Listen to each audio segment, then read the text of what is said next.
আচ্ছা, আমি একটা জিনিস বুঝি না। আপনারা কেক অর্ডার করেন হচ্ছে ২-৩ হাজার টাকার বা তার বেশি, তার কম, যাই হোক অন্তত একটা ভালো অ্যামাউন্টের কেক অর্ডার করেন। কিন্তু আপনারা ৳১০০-৳২০০ ডেলিভারি চার্জ দিতে গেলে আপনাদের এত কষ্ট লাগে কেন? আমি বুঝি না। এটা সবার উদ্দেশ্যে না। আমি কিছু মানুষের উদ্দেশ্যে বলতেছি। যে কিছু মানুষ আছে যে আমরা তাদেরকে বাসায় নিয়ে একদম ঘরে নিয়ে পৌঁছায় দিয়ে তারা পারে না যে আমাদের হাতে কেকটা তারা নিজেরা খেয়ে নেয়। মানে এরকম অবস্থা। কিন্তু ডেলিভারি চার্জ দেওয়ার বেলায় তারা হচ্ছে মানে ট্রিট করে যে একজন ফকিরকে ৳৫ ৳১০ দিতে যেমন কষ্ট লাগে ঠিক তেমনই ট্রিট করে আমাদেরকে। এখন আমার কথা হচ্ছে আপনি যদি মানে একটা জিনিস আমি যে লোকেশন থেকে আপনার লোকেশনে পৌঁছাই দিই, ওই লোকেশনে এসে যদি নিয়ে যান, সেক্ষেত্রে আপনার কি ভাড়া লাগবে না? আপনি কি ফ্রিতে বা প্লেনে এসে পার্সোনাল প্লেনে এসে নিয়ে যাবেন? ওইখানে কোনো কষ্ট হবে না, ভাড়া লাগবে না, কিছু না। যাই হোক, তবে একটা জিনিস কি আমরা যখন অনলাইন ঢাকার বাইরে থেকে বা যেখান থেকে কোনো কিছু পারচেজ করি, সেই ক্ষেত্রে ডেলিভারি চার্জ আপনি প্রোডাক্ট নেন বা না নেন, ডেলিভারি চার্জ ডেলিভারি ম্যানকে দিতে হয়। এটা মাস্ট। অথবা আগে ওরা হচ্ছে ডেলিভারি চার্জটা নিয়ে নেয়। কিন্তু কেক ডেলিভারির ক্ষেত্রে আপনারা কেন ডেলিভারি চার্জটা দিতে চান না? আমি এটা বুঝি না।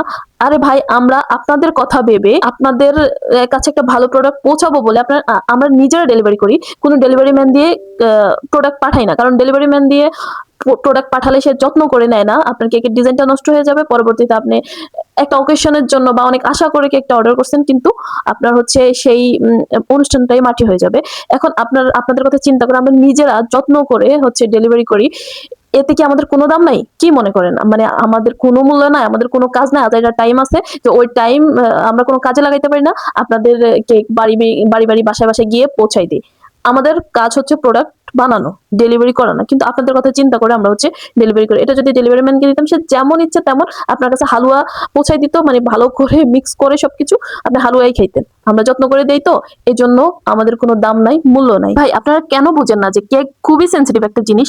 এটা একটা বাচ্চাকে যেমন ট্রিট করে ওইরকম ভাবে ট্রিট করতে হয়। আর আমি যখন ডেলিভারি করি তখন আমি ডাবল সিট ভাড়া দিয়ে তারপর হচ্ছে প্রোডাক্ট আপনার বাসায় গিয়ে পৌঁছাই দিই, যাতে করে আপনার কেকের ডিজাইনটা কোনোভাবে নষ্ট না হয়। যদি কোনোভাবে নষ্ট হয়, সেক্ষেত্রে আপনারা আমাদেরকে যা বলেন সেগুলা তো মানে শোনার মতো কথা না। আপনারা তখন মানে আমাদের একদম গোষ্ঠী উদ্ধার করে দেন। কিন্তু ডেলিভারি চার্জ যখন দেন না, তখন আমাদের কি করা উচিত ভাই? আর এই যে পাঠাও স্টেট ফার্স্টের মানে যারা হচ্ছে রেডেক্স এগুলাতে প্রোডাক্ট আনে, তাদেরকে যদি আপনি বলেন যে ভাই আমাকে এতটুকু দিয়ে যান, কিন্তু তারা কখনোই দেবে না। ডেলিভারি চার্জ ঠিকই দেন, সবই দেন, কিন্তু তারা বাসা পর্যন্ত কখনো নেয় না। তাদের একটা স্পেসিফিক লোকেশন আছে, ওই লোকেশনে গিয়ে তারা বসে, ওইখান থেকে আপনাকে বা কাউকে পাঠিয়ে দিয়ে তারপর নিয়ে আসতে হয়। তাইলে আপনি ডেলিভারি চার্জও দিলেন, আবার যাকে পাঠাইলেন তাকেও ভাড়া দিলেন। মানে ডাবল না? তখন কষ্ট লাগে না, কিন্তু আমাদের দিতে গেলে আপনাদের খুব কষ্ট লাগে। ওই যে আমাদের কোনো শোরুম নাই, আমাদের কোনো শপ নাই, আমরা বাসায় তৈরি করি, এজন্য আমাদের কোনো মূল্যও নাই। যাই হোক, পরবর্তীতে যদি কেউ কেক অর্ডার করতে চান, আগে হচ্ছে ডেলিভারি চার্জটা পাঠাবেন, তারপর হচ্ছে কেক ডেলিভারি করব। না হলে কোনো কেকের অর্ডার নেওয়া হবে না। আর লোকেশনের বাইরে যদি আপনি বলেন যে এক পা আগাইতে,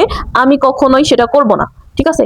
যেই লোকেশন দিবেন ওই লোকেশনের পাই টু পাই ডেলিভারি চার্জ দিতে হবে। মানে কাস্টমারকে মানে মাথায় তুলে ফেলছি। এদেরকে মানে এত স্যাক্রিফাইস করি, এত কিছু করার পরে মানে মনে হয় যে এরা মাথায় চড়ে বসতেছে এখন। এজন্যই কথা আছে যে যার স্থান যেখানে তাকে সেখানে রাখা উচিত।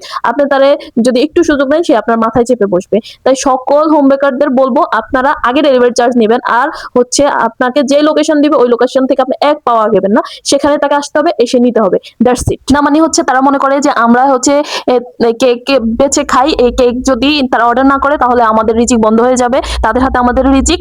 আর হচ্ছে আমার একটা কেক থেকে কোটি কোটি টাকা লাভ করে ফেলি। এই কাজটা হচ্ছে আমরা খুব ভালোবাসা দিয়ে শখের বসে কাজটা করি। এখন এটাকে প্রফেশন হিসেবে নিছি। মানে এই নয় যে আমরা কেক ডেলিভারি করতে না পারলে না খেয়ে মরে যাব, তাই না? রিজিক, প্রত্যেকের রিজিক তার আল্লাহর জিম্মায়। কারো হাতে কারো রিজিক নেই। ঠিক আছে? আমার রিজিকে যতটুকু লেখা আছে এটা আপনি না নেন, অন্য দিক দিয়ে আসবে। বা আপনি অর্ডার দেন নাই, অন্য 10 জন অর্ডার দিবে। এটা কোনো কথা না। ঠিক আছে? কথা হচ্ছে যে মানুষের সাথে সঠিকভাবে সঠিক আচরণটা করা উচিত। বলা তো যায় না ভাই, সেম সিচুয়েশনে আপনি কখন পড়ে যান। সো এই জিনিসটা একটু মাথায় রাখবেন। যাই হোক, আমার এই কথাগুলো সবার জন্য না, আমি আবারও বলতেছি, এটা শুধু কিছু মানুষের জন্য। তবে আমার অনেক অনেক ভালো কাস্টমারও আছে যে হচ্ছে গায়ে লাগাবে, আমি মনে করবো যে তার মধ্যেই সমস্যা আছে। ধন্যবাদ।